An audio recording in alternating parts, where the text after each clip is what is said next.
Hey everybody, it's Michael. Hope you're having a great week. It is Module 8 and 9 time, and we're talking about sustainability and local planning. Pretty exciting stuff.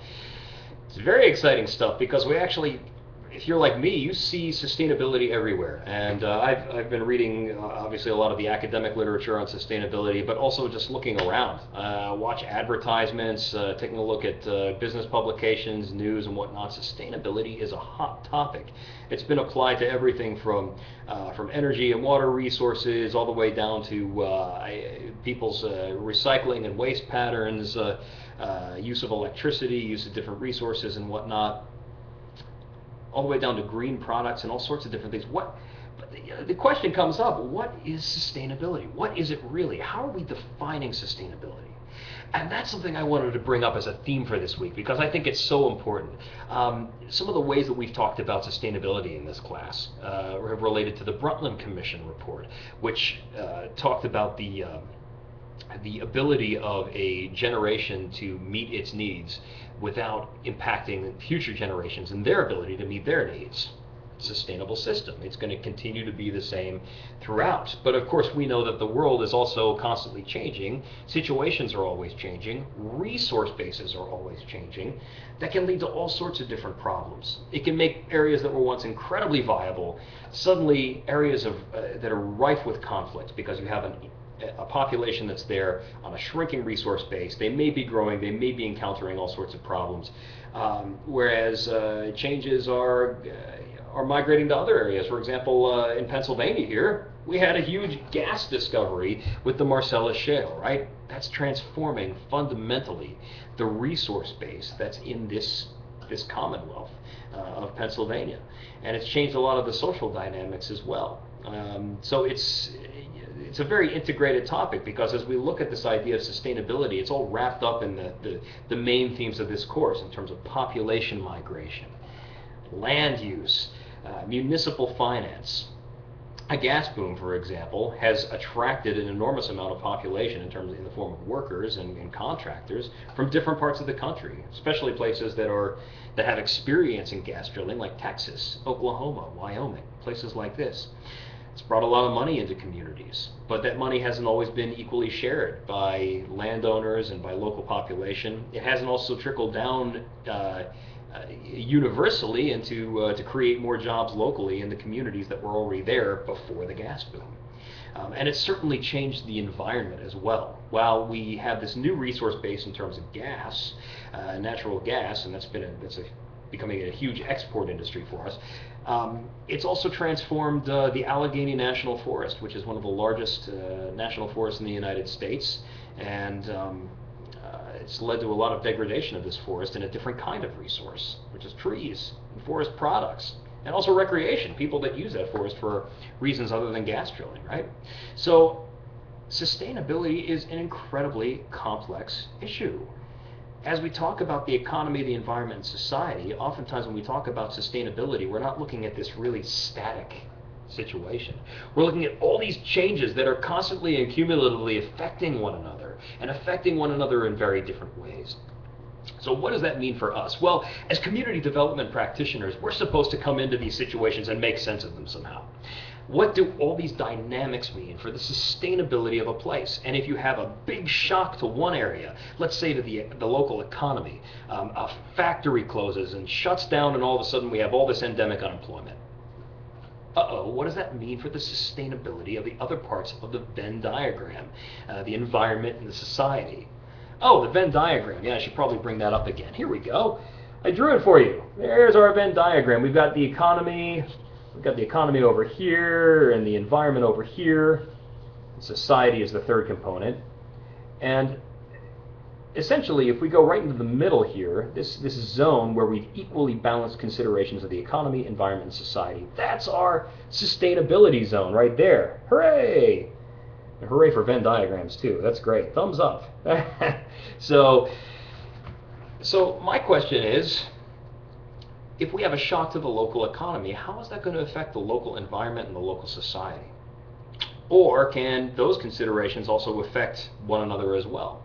And you start to see these patterns and realize that, wow, these tools that we use for community development purposes and seeing the integrative effects of population, land use, and municipal finance, they actually relate directly to sustainability as well. And I think that's really important to talk about. And I want to talk about that this week because I think it has important implications for how we go about our work. In your own experience, and think about your own community, which of the three elements within the Venn diagram do you think communities give the most weight to? Economy, environment, or society? I don't think anybody would say that any of those are not important in a community. However, in a recession, the economy, that's a big consideration. And as you just saw in your local finance exercise, it's an enormous consideration to keep budgets balanced, to understand where the expenses and revenues are coming from.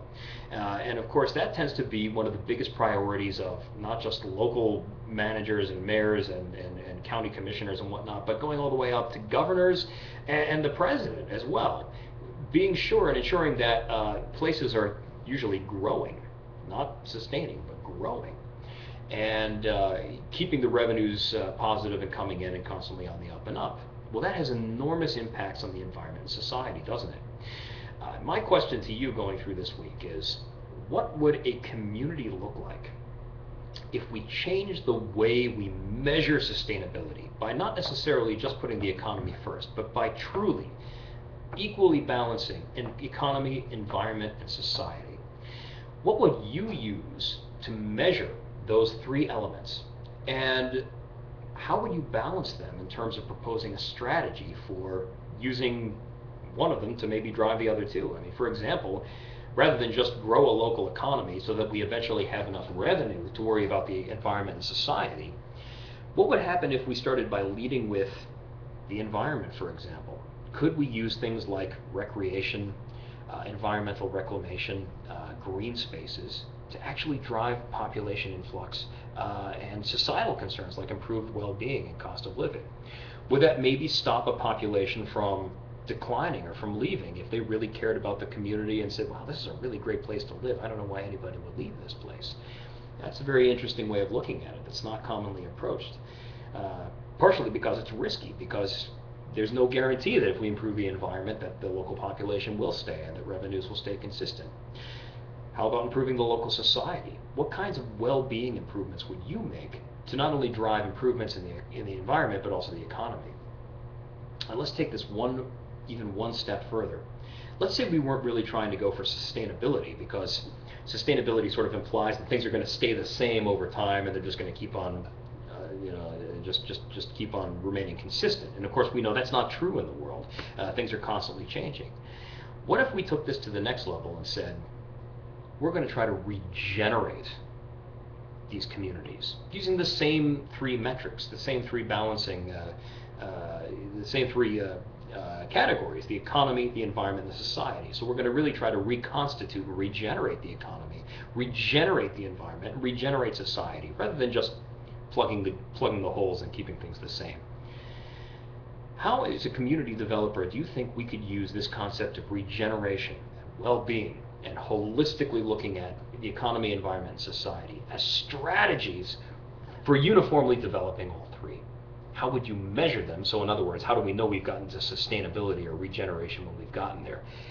And how would you think about actually building a plan for balancing the three and measuring all three and using all three simultaneously to regenerate the community? This is something that I'd love to continue to talk about, maybe as we go through our discussion forums and whatnot, but as we continue on in the course, let's keep talking about ways and strategies of using some of these non-traditional, non-financial ways of regenerating and improving communities as well. So anyhow, that was the point I wanted to make this week. I received your participation assessments this week. Great work on those. Thank you so much. It is absolutely so important to me to make 509 a great experience for everybody, and I want to be sure everyone's having a good time and getting the most out of it. So any helpful feedback that you have at any time really is really going to be taken seriously. I want to make sure that this is the best course possible and that you're having a great experience. So thank you so much. They were all really, really helpful. I still have a couple more to go through, but we're almost there, and hopefully you'll see some improvements as we go through the course in terms of making it more consistent. So anyhow, that's all from my end. Oh my goodness.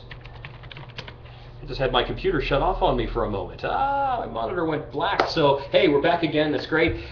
Thank you so much. If you have any questions for me this week, I look forward to hearing from you.